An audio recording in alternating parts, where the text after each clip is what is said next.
Hello, it's nice and quiet on my plot today because it's been raining, so I thought I'd take this opportunity to do a little plot tour for July. Yes, it's July now. I've lost track because we've been locked inside our house for the last 1,000 years. But this is a July plot tour. And starting off in the polytunnel, which I've just watered with my nettle tea, so it stinks in here, so I'm going to go quite quickly. Our tomato plants all doing very well actually. We've got some beasts down here, and over here some lovely long loads of tomatoes. Well, that's Alicante there. This one is buffalo steak. This one I can't read because it's in there. But also down here we've got peppers now. We've got some peppers here that are only just getting going, some that have been going for some time, where we've got some nice peppers hiding in here. Lots of flowers on these and they're really going for it. These cayenne hot, I've got loads of these lovely chilies down here. Actually absolutely loads on each plant. So I'm looking forward to those. And in there I've got some sweet peppers. These are mixed bell peppers. These are my tomato plants that I put in instead of the aubergines, so they're catching up now. Some spring onions. I always put some spring onions, dot them around. I've got some there as well. I've got some coming there. They're ready to come out. And my cucumbers have started going now. They're really starting to move, and they should fill up hopefully all of up here. And by doing so, they add a little bit of extra shading as well when the sun comes over this way. Up here I've got some stuff still drying. I put out onions as and when they're ready. Elephant garlic's there, so I take these home and put them in bags when they're ready. So that's my polytunnel. Oh, down there I've got some Brussels sprout plants as well. In here I've got some carrots. I've got quite a few here. I'll take these out as and when. They come out quite small. And these have been supplying me with carrots for some time now. Very close together though, so they're not that big, but then the more I pull them out, the bigger the other ones that are left behind get. Over on this bed, which was a quick makeshift bed I made, I've got 2 cucumbers in there, 1 tomato plant, which gives me tomatoes now. I'm pleased about that.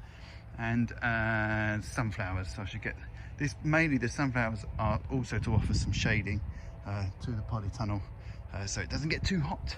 Shallot bed full of weeds, but also shallots, they're ready to come up. And I've got some onions here which were that's blown off in the wind, my little sign. Some onions here which were seed onions. They're coming up and slowly filling out this bed. Beyond there I've got some sunflowers as well. Over to this bed, this was my onions and red onion bed. There are still some red onions here. Look at the size of this one. This is a beast. But these get the helicopter there. Shut up! But I'm going to wait for the helicopter to go. While I do that, I'll give you a nice, oh, look at the allotment. Oh, it's lovely. Good, helicopter's gone. This bed was onions. As I've been putting them up and got a little bit more room, so I've put in any tomatoes. All of these tomatoes I've got in here were self-seeded from last year's compost that had tomato seeds in, and they were all in the polytunnel dotted about. So I dug them up and I put them all in here. And these have got their own little frame up here, just made out of canes. So these tomatoes, I'll let them just go wild. I probably won't even pinch out the side shoots, just let them go and see what I get off of them. They won't be F1 anymore because of course they've had they're cross-pollinated seeds, so who knows what I'll get from them. Over here is my courgette bed. Only one courgette because the one next to it, which was a courgette, is some other type of squash. That's filling up the bed, that other squash. And I've got some radishes down here that I keep putting about 5 or 6 every day, and they just don't stop. I've got some Swiss chard here, which I've never grown before, but we had some of it the other day and we liked it, so we're going to fill up all the spaces I've got in all of the beds with Swiss chard so I can get more of that, because it looks nice as well. The French beans have started going now, and you forget that when they start going, they start really going. That one's nearly at the top of the frame. So we've got loads of French beans coming up there, and that follows around there. They're successional sowing, so this one, there's less of them over here. They're actually in there, they're just smaller because they went in later, so I can get French beans for longer. My seed bed, I've got in here some more French beans, which are going to go into a bed just beyond there, that one there. When my broad beans came out, I'm going to do more French beans because we can blanch them and freeze them, and then we eat them all year long. Outdoor tomatoes, this one over here has been a bit rubbish, and something's eating these tomatoes, the big ones. Some little clever things getting in there and munching at them there. Don't know what it is, but it's okay. I've got tomatoes in the polytunnel that are looking pretty good. These are my 2 strawberry plants. I had about 4 strawberries off of that this year, but they've put out runners. So next year I'll have 2, 3, 4, 5 strawberry plants. 6, there's another runner there. I'm going to put that in a pot. 6 strawberry plants. And there's another cucumber that we were gifted as well. Over here is some main crop potatoes. Not all of our main crop potatoes, that's like an overspill of main crop potatoes. And here's some broad beans that got completely destroyed by black fly. Look at them all flying, horrible things. But this is going to be French beans, this bed here. Going to put up a temporary frame for French beans. Over in this bed, which was my garlic, I believe. Yes, this was my garlic. I've got some fennel. 1, 2, 3, 4, 5, 6, 7, 8 fennel. I'm probably going to put in more. And here I've also got spinach. I've got loads more spinach sown as well. So as it comes up, I keep taking more and more spinach. And that's my spinach bed. To my sweet corn beds, I've explained on one of my posts the way that I do in sweet corn, because I do 2 different varieties of sweet corn. Over there is like an heirloom red popping corn, and over here is just a regular super sweet. The super sweet went in was sown a month before the popping corn, which is why it's smaller than that one, blah, blah, blah. But the super sweet is a hybridized one. It's not an heirloom one, it's not like a heritage one. So if there's any cross-pollination between the 2, there shouldn't be, because there's a month between sowing dates, and both of them take about 100 days to mature. So if there's any cross-pollination, these are the ones that will get messed up. The heirloom ones will never get messed up, because they're a much stronger gene in those seeds, so they will kind of cross-pollinate with this one, but this one can't cross-pollinate with that one. So my popcorn's going to be fine.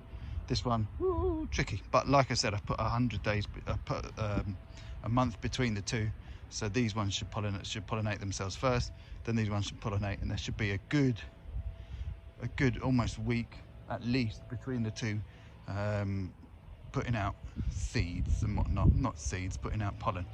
In between here, I've got some sweet potato, which are just after like a month and a half of sulking, have just started moving on. This is to fill up the bed really and choke out any other weeds that are coming up already. I'm having to weed quite a lot. Over on my leek bed, this was quite a failure this year. I put them in, it was too warm, so I've had to dib in loads of new leeks, and there's loads of new leeks that have been dibbed in here. So over the next week or so, these should start to fill out a little bit more, and we should have more leeks in there, which we get through a lot of leeks in our house. More sweet potatoes here. I love sweet potatoes. These ones we run up strings and run up canes, so they grow like a vine really. The other ones we let run across. I'm going to see which I get the most of, because apparently these ones here that are on the ground, running along the ground, sometimes where they touch the ground, they'll put down roots and you get even more sweet potatoes. So we'll see. With these ones, the idea is that you get bigger sweet potatoes because they're only growing a few. These ones here, you'll get more sweet potatoes because they're growing a lot more. Over here, my soy. Now these, because of the wind, a lot of them have fallen over. So they need a little bit more support. So I'm going to get some canes in to support these. They're my soy. They're looking really good. They're coming along okay. Peas, first lot of peas, they're pretty much done. Next lot of peas coming through there. And another load at home, which I've moved on to Kelvedon Wonder now. We'll start to fill up here and then we'll go back here. And I'll keep going as long as I can until it gets too cold for them, but I'll just keep going. There's no harm if one lot doesn't work out. Over here on my brassica bed, I had a lot of brassicas up from here. 2 of our sprouts went bolted, and I thought, well, they're not going to be good for me for Christmas, so we bought a load more sprouts.